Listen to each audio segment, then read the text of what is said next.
Hi, Matt, and hello, Outlet people. It's Robert Vaughn. I'm doing my whatever you call it. I forget. It's the questionnaire that Matt Sherling sends out to folks. I've tried to do this twice, and for some reason it didn't upload. So hopefully it will this time. The first question Matt had for me is, "Who are you?" I answered that. I'm Robert. And then he wants to know, how would you describe your approach to writing? I write every day. I'm in my writing studio right now. And I try to get feedback on my writing by, I'm part of a local school, and we do writing roundtables. I lead two of them, and I also get feedback in one as a writer. So that's good. And then I'm also part of a couple online writing scenes where I also can get feedback too. So that's great. I love to workshop my work. I think that's really important for me. It helps. And then I also submit. I try to submit like a motherfucker whenever I can. I've been in the submission thing for quite some time, so now it's nice because people, before Outlet was around and before a lot of these other places where people would say, "Hey, I've got my own thing going," like Shabby Dollhouse or some of the other Gesture, which is your zine, which I'm grateful that you took work of mine for the last issue. Other than that, I used to use Duotrope. I kind of don't do that as much now, but whatever. Let's see. Can you tell me about your involvement with Lost in Thought? Well, Lost in Thought is one of two magazines that I work with. I started with Thunderclap, and that was a print zine that Amanda Dio came up with, and I was published in the second issue, and then I approached her about doing flash fiction, and she did all the poetry. So that was kind of cool because I really liked the balance of me handling the short fiction and Amanda doing such a bang-up job with the poetry. But she was in the process of going back to school. She moved back to Canada, which is where she's from. And so, she decided to go on hiatus. I think she actually started back up, but with an online version. Check it out, Thunderclap. And then I also was, at the same time as Thunderclap, I was also on staff at JMWW. That's run by Jen Michalski. She's fantastic. She has 3 books coming out this year. She writes like a speed demon. She's great. I work with a really good staff there. I have a couple of assistant editors. I'm the senior flash guy there. And Michael Gillen Maxwell is fantastic. He's been a super help. He's been on board since last September or so. And then Bud Smith is coming along. He's going to help us out with the summer issue and from here on. So we're getting lots of submissions, so please do submit there. Really, really great work. If you haven't read the last couple issues, head on over there and do that.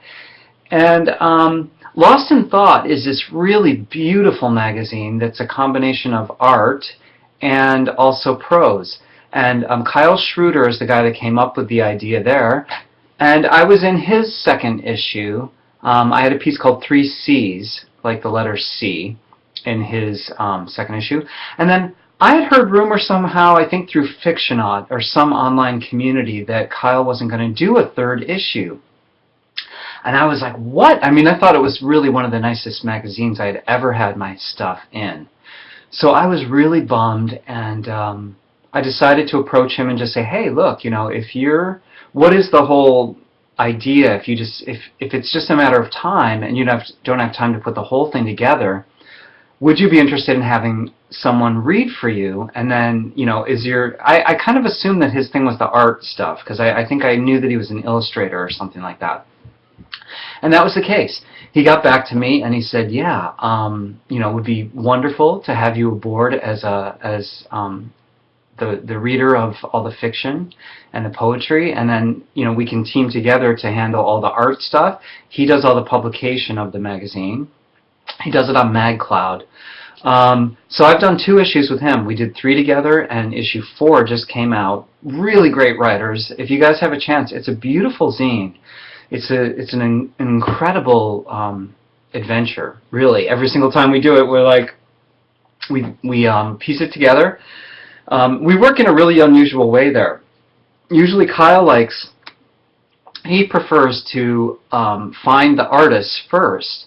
And then what I do is I kind of put together a list of people that I would think would be a good fit for an issue. Some of them find us.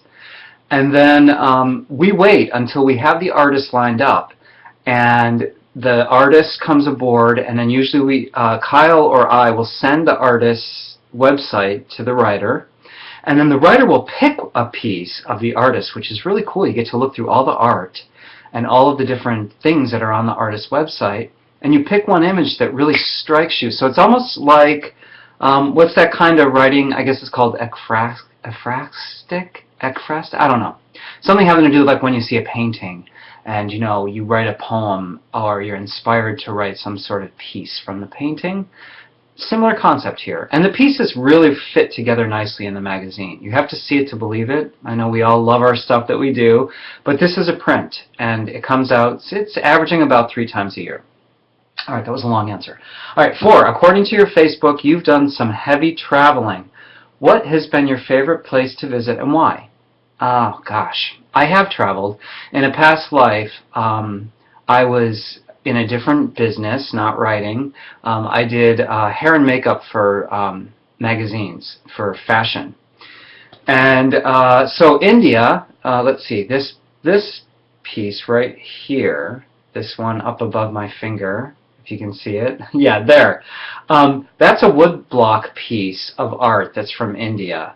I've had the great fortune of going to India 3 times. I love it there. It's a phenomenal country.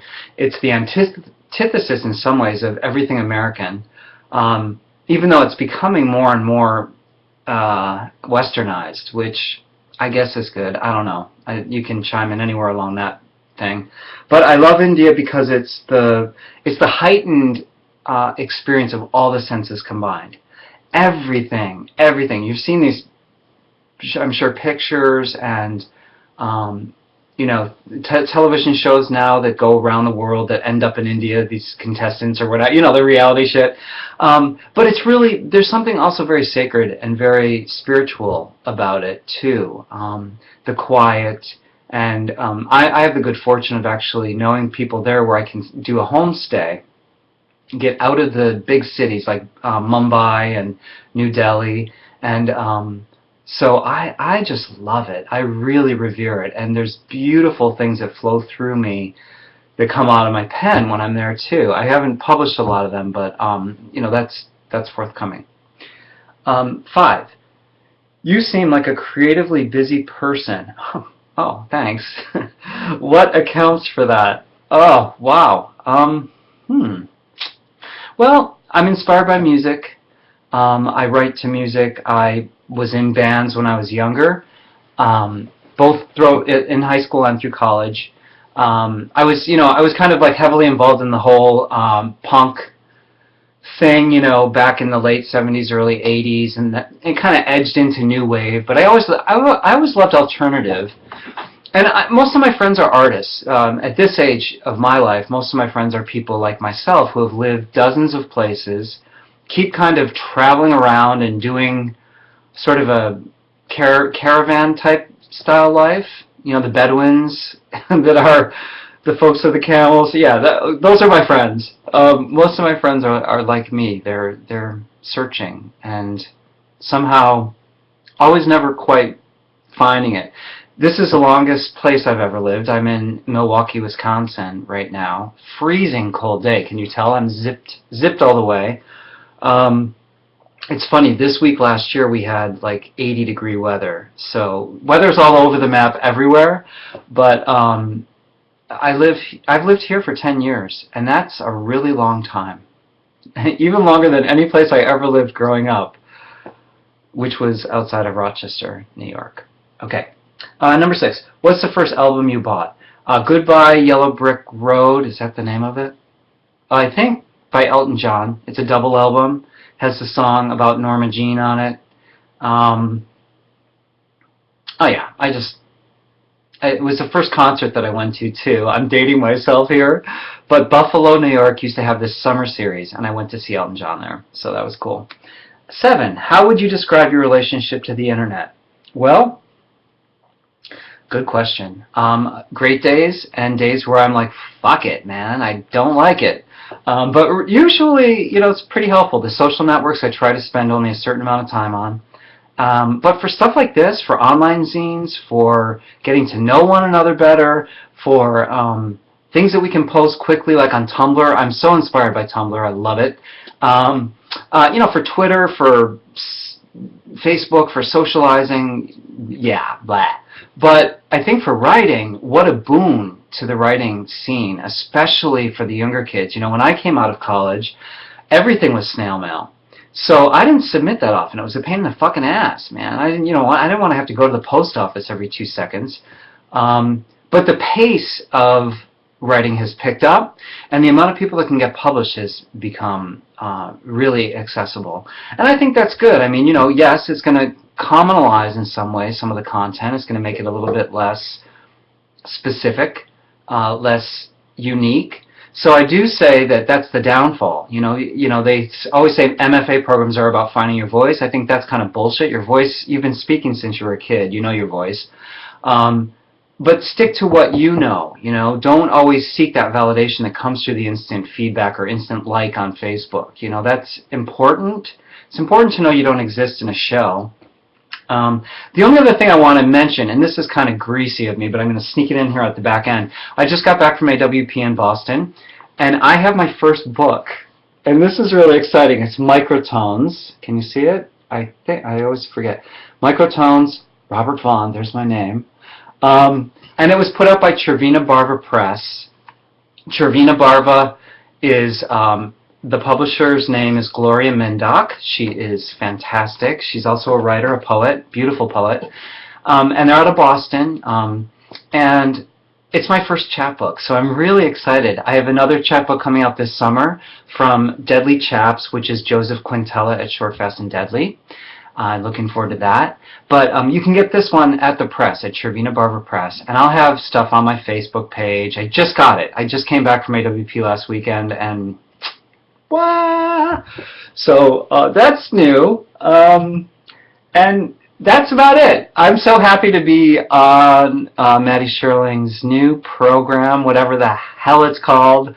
And it's been great chatting with you all. I wish you all wonderful success. I really do. I'd love to see all the great things you guys have going on and continue it. Thanks.